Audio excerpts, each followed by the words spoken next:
Both sides in the Sean Diddy Combs case have until today to give answers for how the music mogul has been communicating from jail. Because my next guest just testified before a federal grand jury. He says he was in possession of a trove of digital evidence from Diddy's freak-offs and parties. We made a bail appeal to Judge Carter. It did not go our way.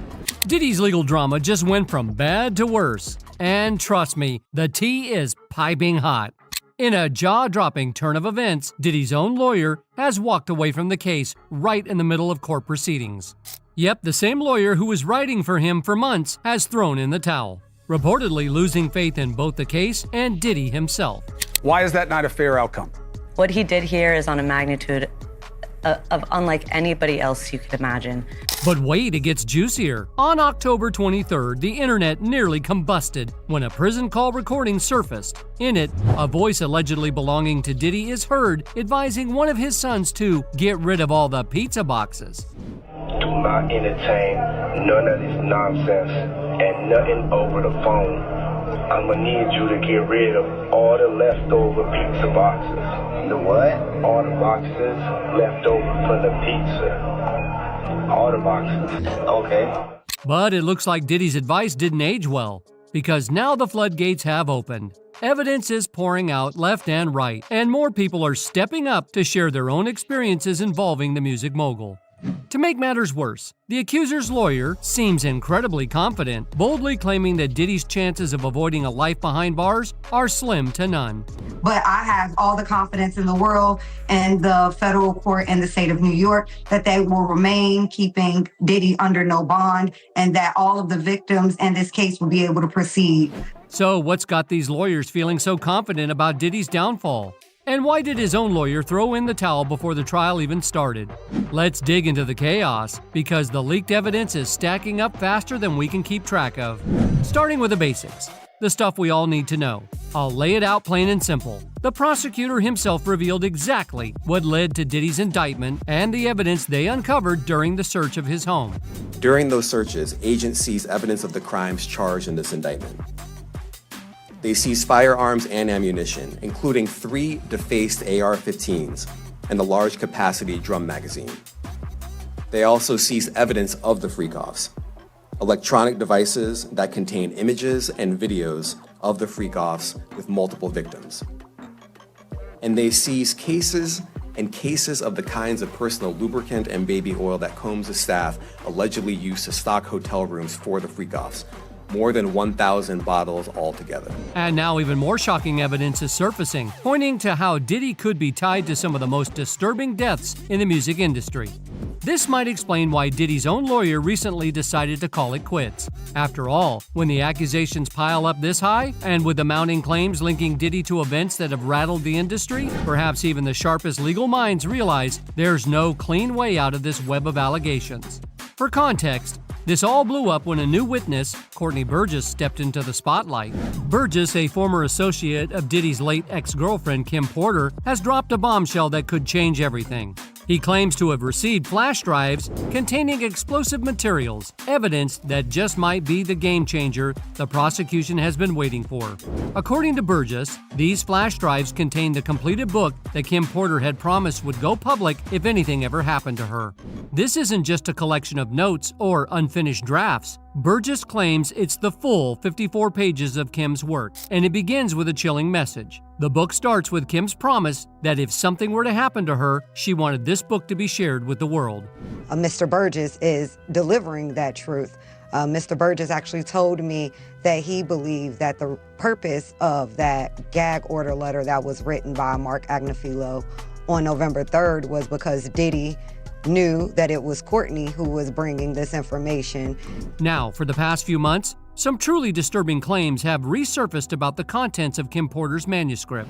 If these revelations had come to light the day Kim passed away in November 2018, we might have learned the chilling details of what Diddy had been up to over the past 2 decades. One of the wildest claims in Kim's manuscript is downright jaw-dropping. She allegedly accuses Diddy of hitting her with a chair so hard that it landed her in the hospital. She even thought she might not make it out alive. But that's not all. While she was in the hospital, Diddy allegedly paid off the entire staff to keep quiet about the incident. And if you think that's bad, there's more. Kim also claims that during a yacht trip, things got so intense that Diddy broke her nose in a brutal attack. It was so severe they had to fly her to the nearest hospital to get it fixed. But the mistreatment didn't stop there. Kim reportedly described how Diddy controlled every aspect of her life. He allegedly wired her home, tapped her phone, and hired people to spy on her. And then sometimes when Kim lived on 70th something street, and I would go upstairs with Diddy, you could hear the shit in the hallway.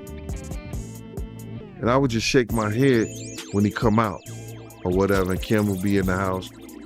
And it's always about where she was at or who she was dealing with. Things took a darker turn when Diddy sought full custody of their children. Feeling cornered, Kim supposedly threatened to expose everything, especially Diddy's deepest, darkest secrets, which, by the way, are seriously questionable. Freak-offs. The manuscript also dropped bombshells about Diddy's manipulative behavior, forcing Kim into degrading situations and controlling her to the point where she was emotionally shattered. We got a glimpse of this when Cassie filed her own lawsuit against Diddy, revealing years of mistreatment during their 11-year relationship. And it's not hard to believe Kim was the first to experience it. But the creepiest claim of all, Kim allegedly suggested that Diddy was somehow involved in the tragic deaths of Tupac Shakur and the Notorious B.I.G. She hinted that he orchestrated events to keep control over their legacies, making this whole situation even more twisted than anyone could have imagined. This explosive revelation gained major traction when retired LAPD Detective Greg Kading, the mastermind behind some of the most crucial investigations in hip-hop history, stepped forward. Known for his role in investigating the murders of Tupac Shakur and the Notorious B.I.G., Kading pulled back the curtain on the tumultuous music scene of the 1990s, offering an unfiltered account of the conflicts that ultimately shaped the genre. In a jaw-dropping interview, Kading revealed how Diddy may have been at the heart of the shady deals and covert betrayals that fueled the war of that era. Kading's investigation into the events surrounding Tupac's murder took a dark turn when he claimed that Diddy might have been the one to order the hit on Tupac. You're gonna need people that said, I was there when a financial transaction took place and it was very clear what that money was for. I was there when the agreement was made. I spoke with Puff about it and he told me that he'd hired these guys. Even Jaguar Wright has something to say about all of this. Tupac was the threat, which is why they got rid of him first. Biggie was symptomatic of that, because they needed Biggie to die to create the realness around the story of the East Coast West Coast battle. She also claimed that Diddy had access to substances that could trigger pneumonia and heart attack symptoms. According to her, this could connect him to several mysterious deaths in the music industry. She had been poisoned. You know, they have poisons that create heart attack and pneumonia-like symptoms. And then right after that, Al had a meeting, and I was going to meet up with him because we were in Vegas, and then the next thing you know... And just to make things even spicier, she says she has the receipts, evidence that could shake up the whole narrative. This isn't so far-fetched when you consider it. Kim was one of the first to experience the darker side of Diddy's control. Officially, her death in 2018 was attributed to pneumonia, but right from the start, there were questions. The initial coroner's report hinted at foul play, with toxins found in her body that could mimic pneumonia symptoms. Rumors started circulating about blood on her pillow and a suspicious trail from her bedroom to the bathroom, painting a much more sinister picture. What made it even more chilling was the timeline. Kim reportedly made a 911 call at 2:43 a.m., but help didn't arrive until hours later when Kamora Lee Simmons found her around 11 a.m. That delay raised major red flags. Kim's family has been suspicious from the start. They've allegedly spoken with the FBI about pursuing a wrongful death lawsuit against Diddy, but investigators have reportedly urged them to stay silent to avoid compromising the case. Another instance we need to consider is none other than Kim Porter's ex, Al B. Sure. He reportedly faced a horrific ordeal, landing in a coma for 2 months. While he hasn't publicly disclosed the full story, reports hint that he was working on a tell-all book detailing the same freak-off lifestyle we're now learning more about. Kim is dead. Heavy D is dead. Andre Harrell is dead. The only two left are Puffy and Al almost died. Isn't that interesting? So why does it all come to a head now? Why now? Why? Because he's the acceptable monster at this time, like R. Kelly was the last time I sat on this couch. Just as mentioned, Albie Schure's situation has an eerie resemblance to that of Andre Harrell, another key figure in the music industry. Andre was reportedly working on a manuscript that aimed to expose the industry's darkest secrets, including how powerful figures allegedly use substances and manipulation to control and silence others. He was also set to reveal how Diddy, with Clive Davis's help, replaced him as an industry heavyweight. Tragically, before he could release these revelations, Andre was found dead. Before we left Andre Harrell's house, Puff told me I didn't have to go. I knew that somebody was gonna die that night. Another death in the world of music today. The founder of Uptown Records passed. Andre Harrell died late Thursday at his home in California. Harrell gave rapper Sean Puff Daddy Combs his first big break. And let's not forget Jamie Foxx. Recently, his name has been added to this grim list of connections. Jamie had a famously close friendship with Diddy, so close that Diddy let him record some of the freak show activities. Yo, Puff, you gotta let me film this, the whole thing. We need to document this, Playboy. He was like, let him through. And I'm like, all right, I'm through. However, last year, Jamie experienced a mysterious health scare after reportedly sharing disturbing details about events tied to Diddy. Falling into a coma, his story seems to follow the same troubling pattern of those who got too close to the truth. Last month, Choke No Joke dropped a bombshell during an interview with Comedy Hype. He shared his first-hand account of attending 2 of Jamie Foxx's shows in Atlanta and revealed some jaw-dropping details. According to Choke, during the tapings, Jamie directly stated Diddy was responsible for what happened to him. But Jamie Foxx states in the special that Diddy was responsible for what happened to him, and he is the one that called the FBI on him. But wait, there's more. In another jaw-dropping twist, celebrity security guard Big Homie CC took things even further. Echoing the earlier revelations by Choke No Joke, Big Homie also claimed that Jamie directly accused Diddy of poisoning him.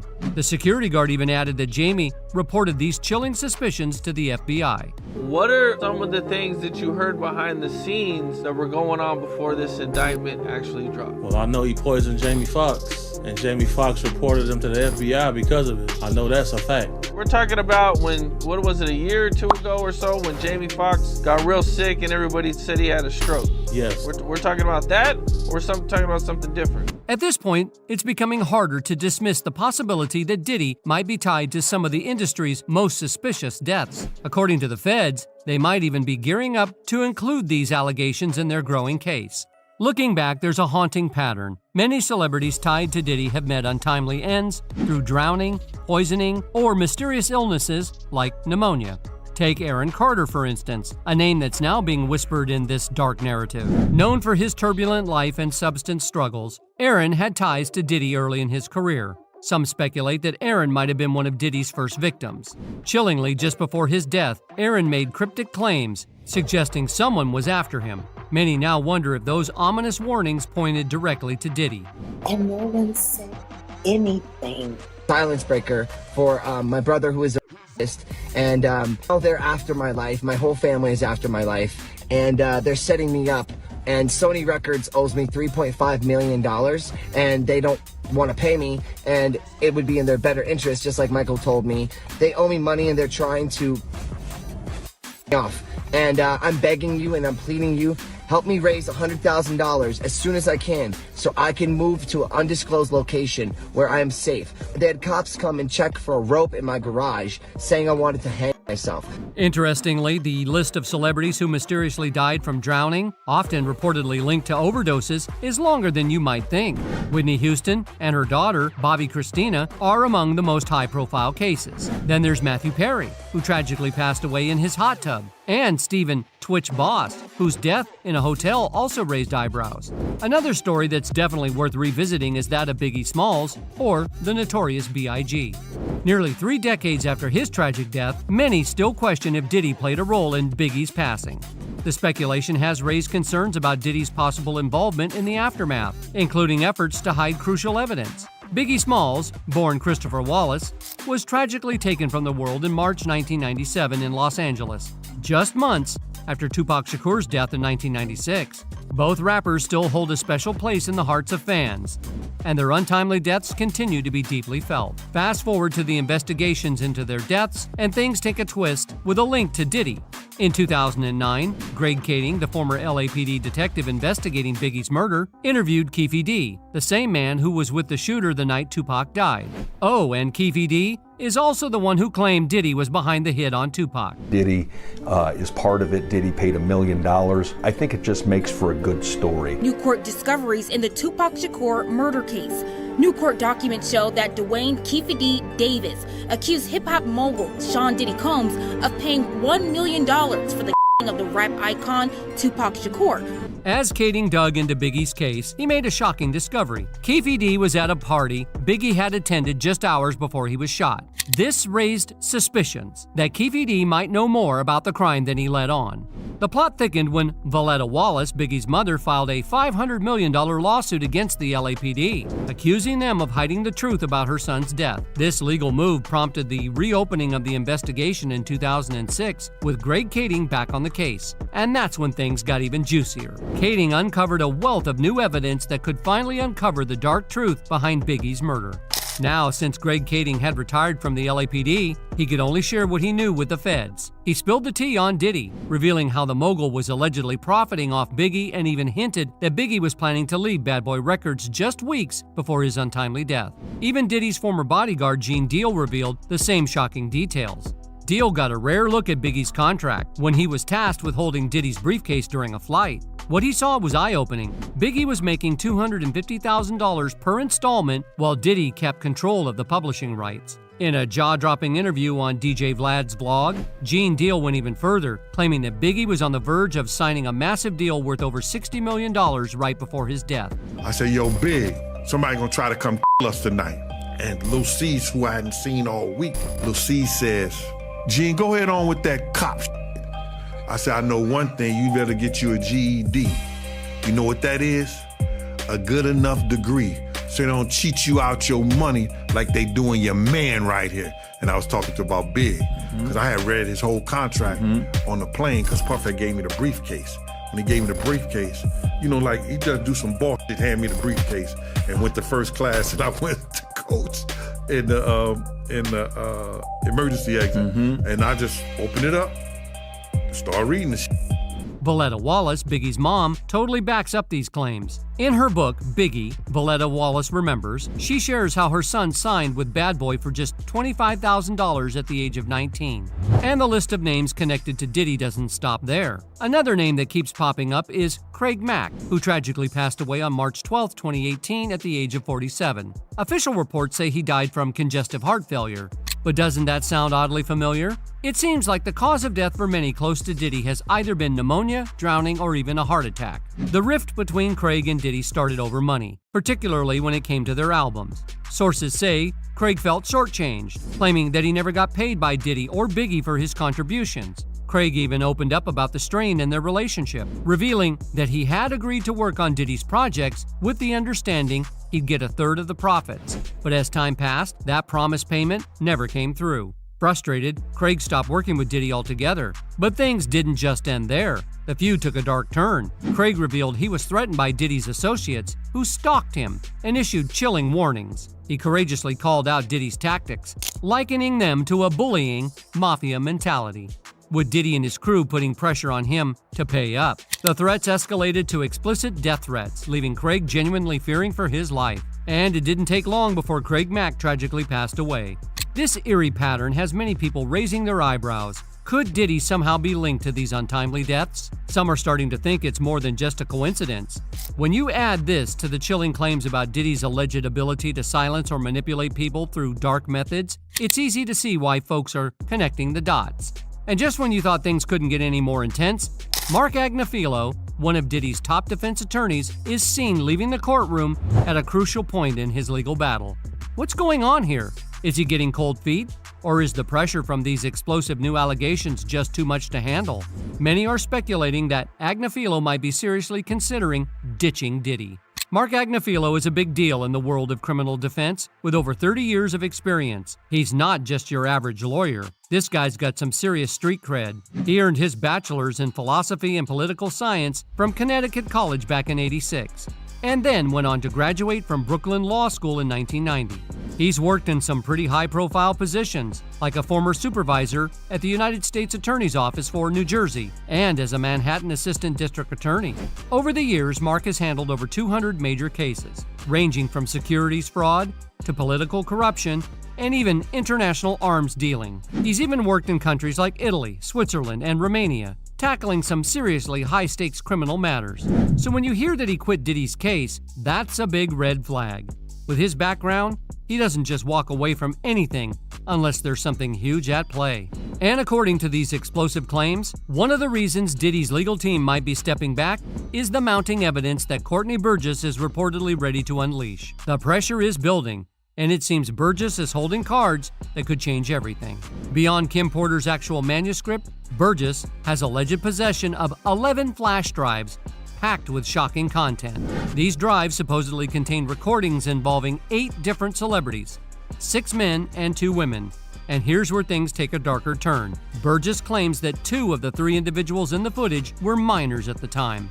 And here's where things get even more chilling. Some are speculating that one of the alleged minors mentioned in Burgess's claims could be none other than Justin Bieber. Starting to act different, huh? You ain't been calling me and hanging out the way we used to hang out. Well, I mean, you try to get in contact with me, through all my, partners and whatnot. Mm-hmm. But you never really got my number, so. Right. Okay. My number? Yeah. I'm gonna tell you my number. Yeah. The timeline adds an intriguing layer to this theory. Back in 2008, Justin was just starting to make waves in the music world and reportedly met Diddy for the first time.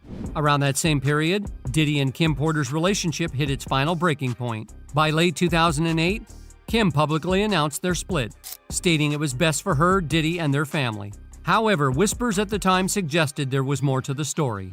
Allegedly, Kim had uncovered disturbing truths about Diddy's private interactions with Justin and other minors. It said that she's held on to this information, including potential tapes, but never went public due to the immense power and influence Diddy wielded at the time. And if you're curious about what Justin went through at the hands of Diddy, drop a comment below if you want us to dive deeper into it. In the meantime, what are your thoughts on all of this? Do you think Diddy has a shot at bouncing back from everything? Let us know in the comments. While you're at it, don't forget to like, subscribe, and check out our other videos for more updates and juicy details. We've got you covered.